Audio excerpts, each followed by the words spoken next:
mga kababayan, ang pambansang awit ng Pilipinas.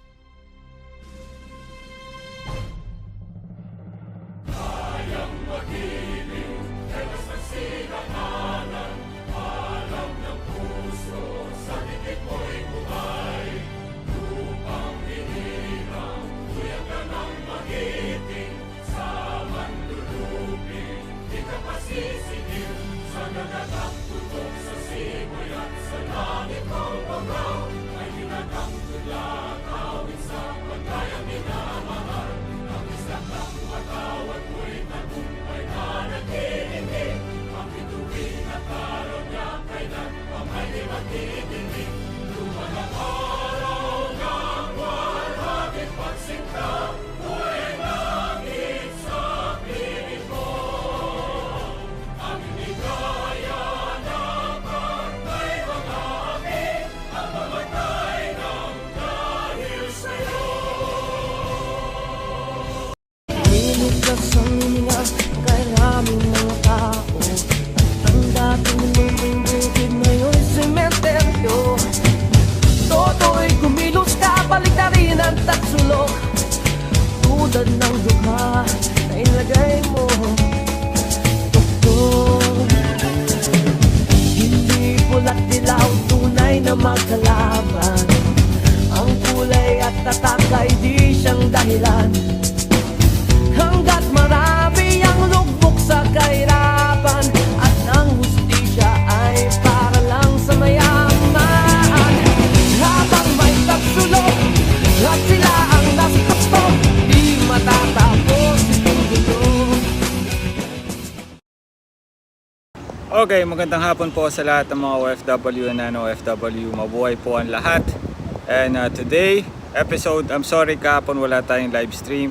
And we had a very busy day yesterday. So wala tayong update sa mga OFW.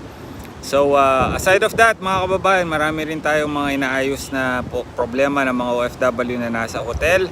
At kung kani-kanino po tayo nakikipag-ugnayan para lang po mabigyan ng katarungan. How can I say? Katarungan o progress, yung pong humihingi ng mga solusyon sa mga OFW po natin na nasa Metro Manila lang.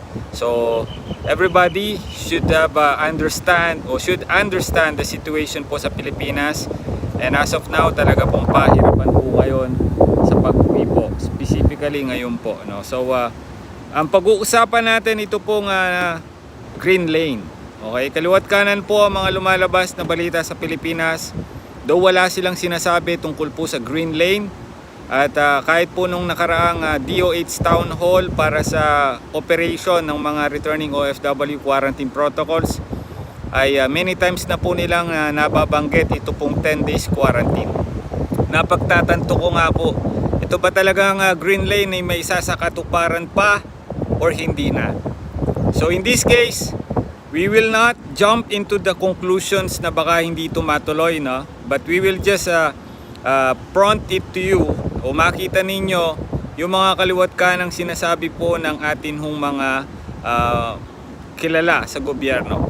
Let's talk about first yung IATF 114 na ginawa po nila, and as you see po, naka-highlight din po dito that the 14 days quarantine talagang dapat masunod, and the remaining 4 days will be completed via home quarantine in the respective protocols or government.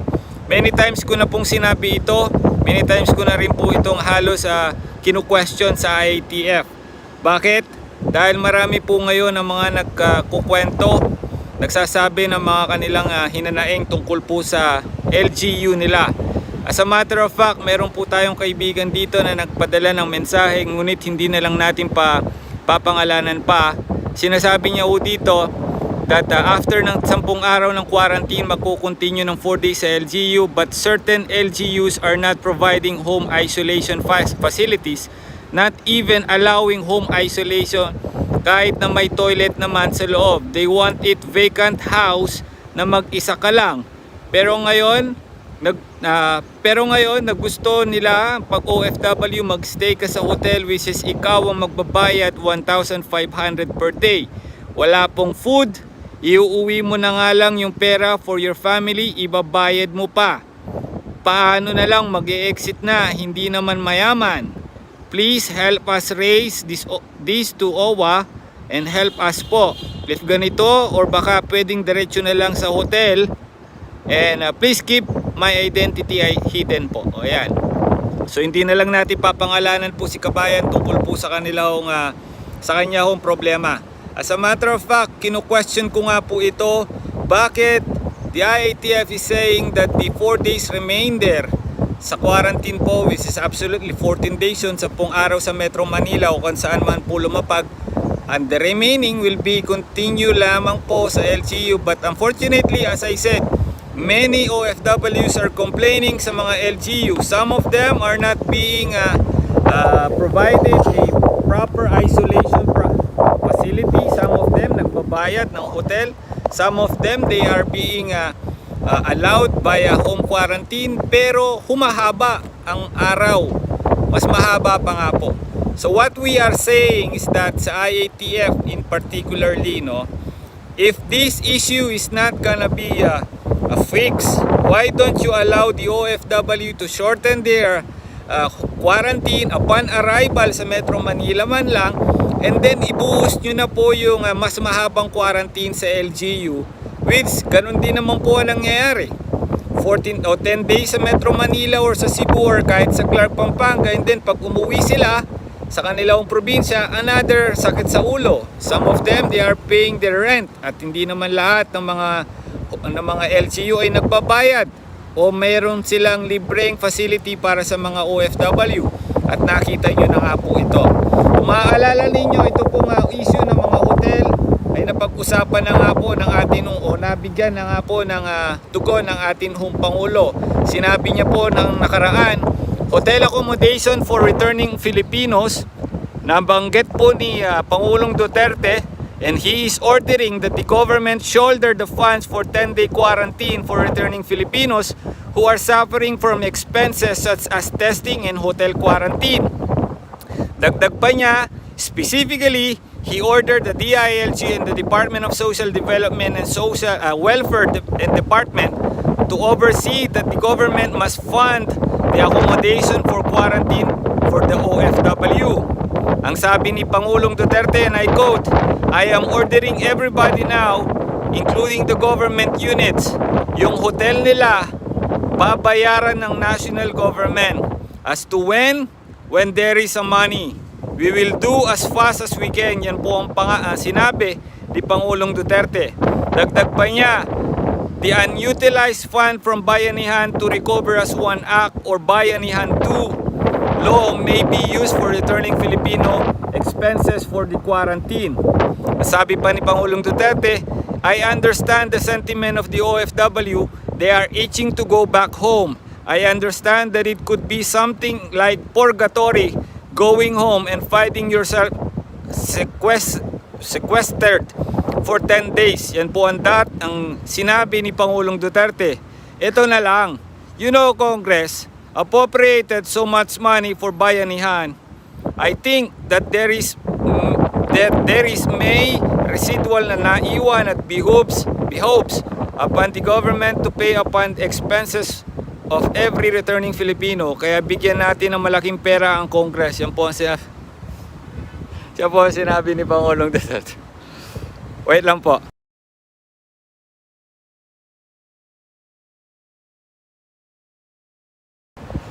So kung mapapansin nyo po, kabayan, talaga namang pinag-uusapan natin is yung atin ng quarantine for returning Filipino, which is, it is very very hard for each and everybody na makauwi sa Pilipinas because ang major na problema ho natin is itong quarantine.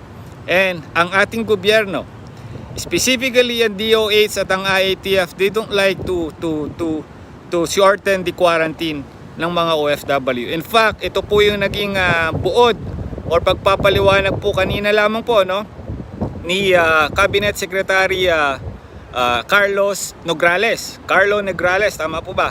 So let me just show it to you, at para kayo na mismo makarinig po sa kanya kung nasabi.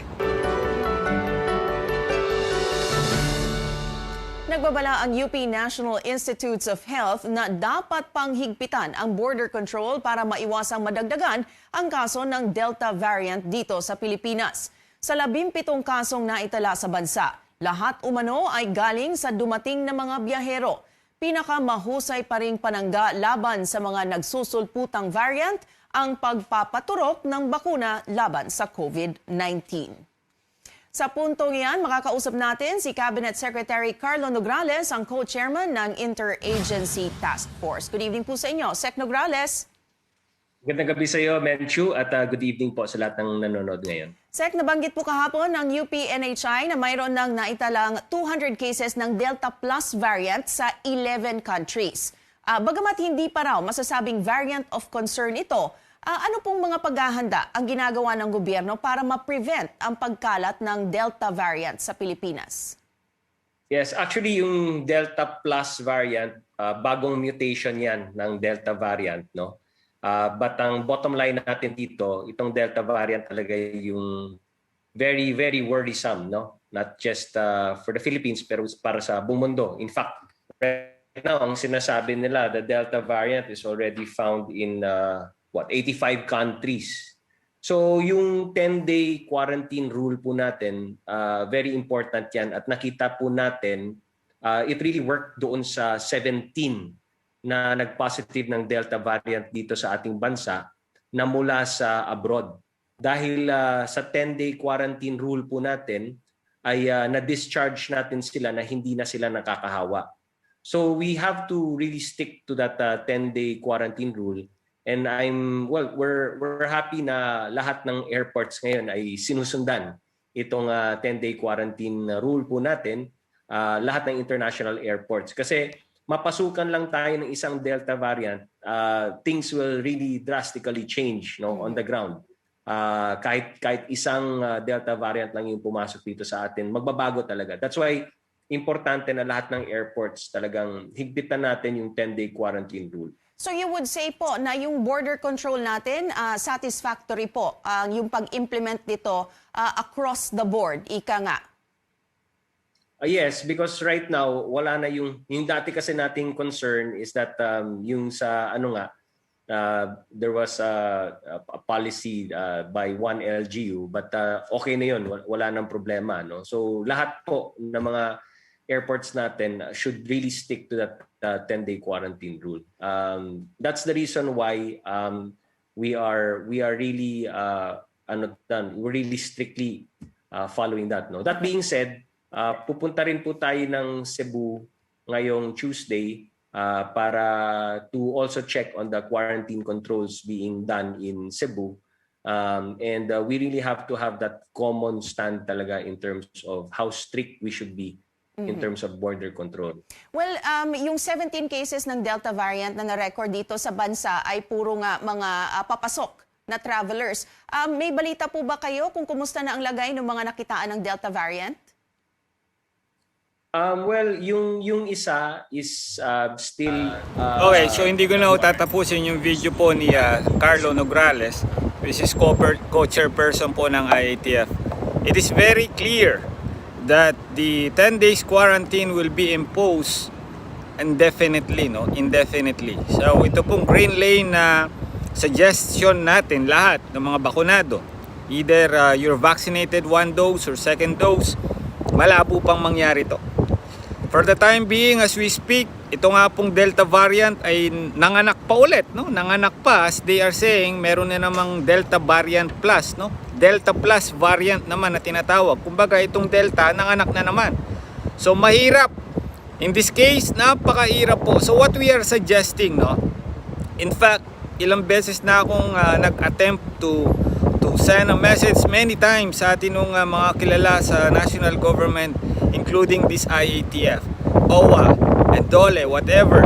Kung hanggat kaya natin magbigay, magpaabot, even DFA, saying na wala silang kakayahan to talk and to make this IATF resolution be resolved at this point of time because of the Delta variant. Yun ang concern ng bawat isa, not only the IATF, pati po ang DOH o pati po ang DFA.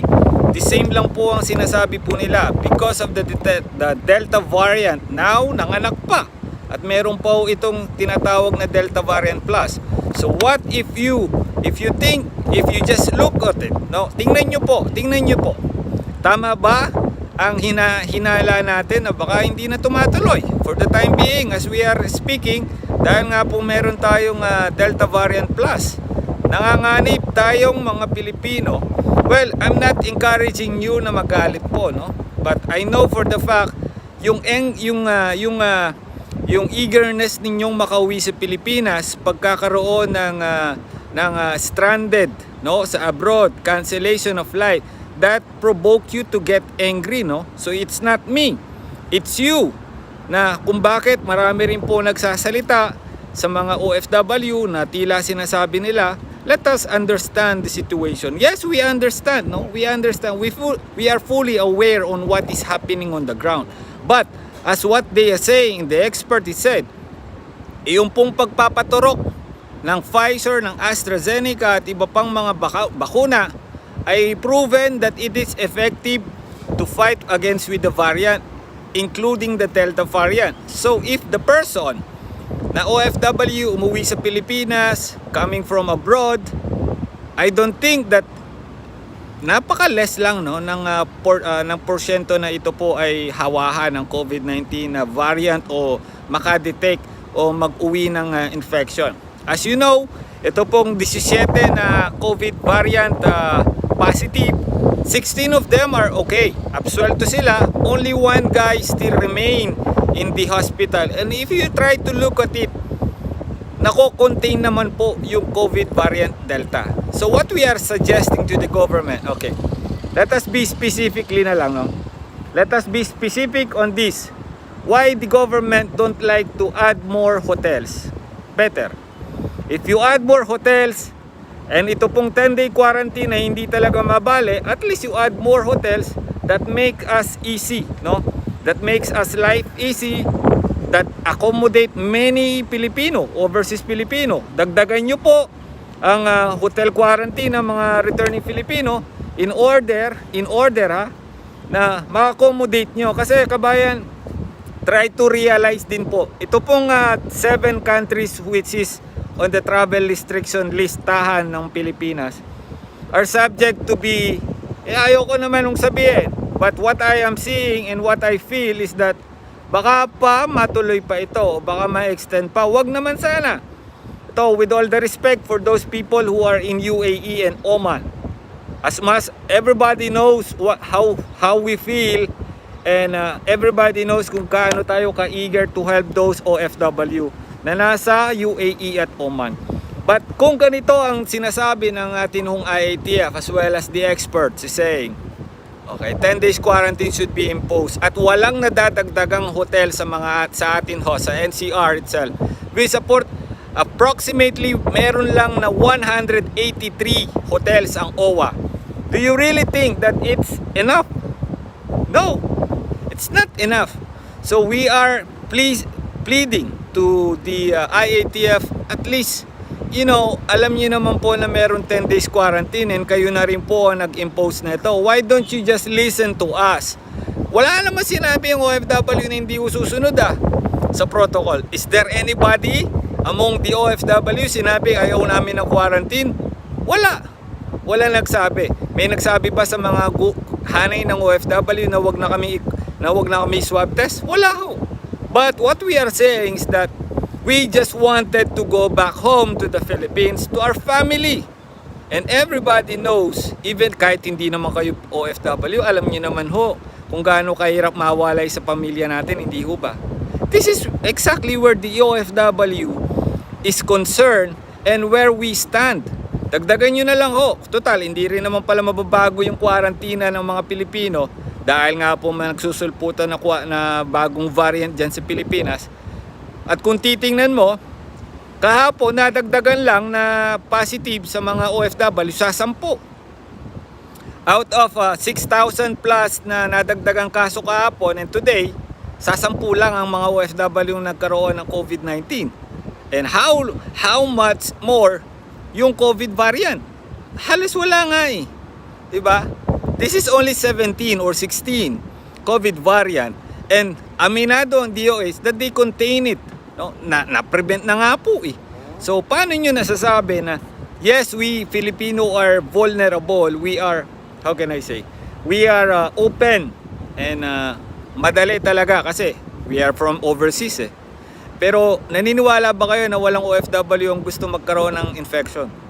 Of course, ang mga Pilipino na OFW, they want to save themselves. They want to have a peaceful travel and a safe travel. Hindi lang para sa sarili nila. Pang pamilya at pang sports pa. Parang ano lang yan eh, rubbing alcohol. 'Di ba ang rubbing alcohol 99.9% kills germ. Ganun din po yung mga Pinoy. That's why they are being vaccinated eh. That's why they are eager to be vaccinated abroad because, you know, yun po yung gusto namin, maging ligtas kami, maiwasan ninyo ng mga Pilipino na pag-isipan ng mga OFW na meron pong COVID care na kami ay nagdadala ng COVID-19 sa Pilipinas. Just like this Banat Bay, no? Si Banat Bay kasi I don't wanna mention his name but disappointed ako kay Banat Bay. And ayoko na akong pag-usapan pa ito. I would like to just at least urge each and everybody na nandyan po sa gobyerno who are helping the government. We the Filipino are not against with the government policy. We are not against with the government policy. We are not against with anybody else and we are not against with the president. But what we are saying is that bigyan nyo naman ng konsiderasyon yung mga nanay, yung mga magulang na OFW yung gusto nang makita yung anak. Yung mga anak ng OFW na gusto makita yung mga pamilya nila, yung mga magulang nila. This is where we stand. Diba? Dagdagan nyo sana ng hotel yung mga yan dyan sa Metro Manila. Dagdagan nyo, wala naman rin sa salita pa lang ng IATF. Gusto talaga nila is 10 days. Dagdagan nyo yung quarantine na yan. Or kung hindi nyo kayang dagdagan, paikiliin nyo yung quarantine ng mga yan at doon nyo sa probinsya habaan. No? Doon nyo sa probinsya habaan yung quarantine namin mga Pilipino. You know reason why I'm saying this. You know, case to case basis. Pinahaba ninyo yung quarantine upon arrival ng mga Pinoy. Pagdating naman sa probinsya, meron ding sariling batas ang LGU. O ano yon? Nakakasakal. No, nakakasakal ho. Teka, sabi ng IATF, National Government 4 days remainder sa LGU. Pagdating sa LGU, another 10 days, another 4 days, another 16 days, another 12 days. Ano to? Nagbibilangan na lang tayo? Wala ho talagang mangyayari. Wala hong mangyayari. In the end of the day, ang mga OFW ang nakakaramdam ng sakit. No? Nakakaramdam. Ito, isipin nyo hindi na dinagdagan ang hotel sa Metro Manila. Kaya marami ho sa akin na nagme-message. Ang pangit ng hotel, walang tubig, no? Ang init, sira yung aircon. Pagkain hindi maayos. These things, you know, it adds more burden to Filipino eh. Kahit ba naman sabihin natin sa mga OFW na maganda kayo, isipin nyo na lang ganito. You know, when you are on their shoes at kung kayo ay nandun na sa hotel, ay iba na yung pakiramdam din nyo. Kahit anong intindi ng mga OFW sa atin hong OWA, sa mga hotel na ito, iba yung pakiramdam pag ikaw na yung nandoon. No? O, subukan nyo po magreklamo kung nasa 5-star kayo, hindi kayo magre-reklamo. Why the people are complaining? Because many issues, no? Hindi naman magre-reklamo yan kay pangit. Napakababaw naman kung irereklamo ng OFW, ay pangit lang yung hotel ko, blah blah blah. No. They are specifically complaining for one specific reason. Halimbawa, mainit, walang AC, yung CR ay barado, no? Things like this. At meron ako napanood, sinasabi nga po nila that hindi ganun kadali mag-evaluate ng hotel. Kailangan they are okay, they are subject na sa IATF protocol and blah blah blah. But the thing is, how secure the Filipino is pagdating sa mga hotel. Kaya marami yung nagre-reklamo baka doon pa daw sila magkasakit. Imagine niyo yun. Why don't you just allow the Filipino to shorten the quarantine? Kung hindi nyo po kaya magdagdag ng hotel, doon nyo na sa probinsya pahabain yung quarantine ng mga yan. At least malapit sa pamilya nila. Naiintindihan po ba natin? No. I know for the fact hindi naman kayo a-agree sa akin. But at the back of your mind, may isip nyo na, oo nga no, bakit nga ba? The reason why Filipino are going back home to the Philippines because of their family. And then ititenga mo sa Metro Manila ng 2 linggo. Oh.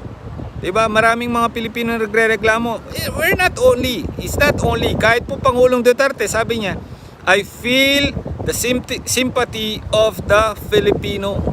No? Yung mga OFW sa UAE, nagre-reklamo na. Diba? Things like this, and I want you to realize, I want you to open your heart, I want you to open your mind. Ang issue, Pilipino ang nahihirapan ho.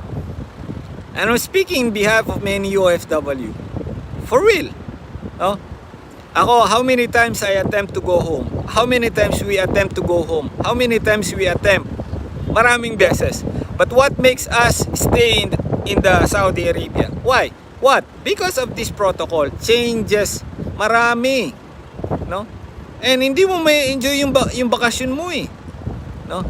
This is the reason why many Filipino change their mind. Pero hindi natin sinasabi na, ay, kailangan baguhin nyo yung isip ng mga OFW. No. Hindi natin pwedeng sabihin na huwag kayong umuwi. Napaka-impokrito natin. Kapag sinabi natin yun, parang hindi tayo mga OFW. No. Those people who wants to go home, then go home. But you have to make sure na alam mo ang proseso, alam mo ang pagkahihinatnan mo, and hindi ka dapat mag-expect na maganda dahil this is what is happening. 10 araw, napakahirap pong baliin, for real. Ako po, aside of this YouTube, kung ano-ano na ginawa ko, pag-iingay sa social media. And isa lang ako sa maraming Pilipino na gusto mabali na itong kwarantina ng mga Pilipino, mapababa, no? Kasi I feel those people who are crying now, no? Yung mga Pilipino sa Oman, hindi lang masyadong vocal yung mga yan, pero I feel them. No? Yung mga nasa UAE. Dito sa Saudi Arabia, alhamdulillah, kahit papaano, we're okay. Pero we are subject for a travel cancellation. Pag dinagdagan ng IATF, ito pong mga hotel sa Pilipinas, o upon arrival, maraming magbe-benefit nito.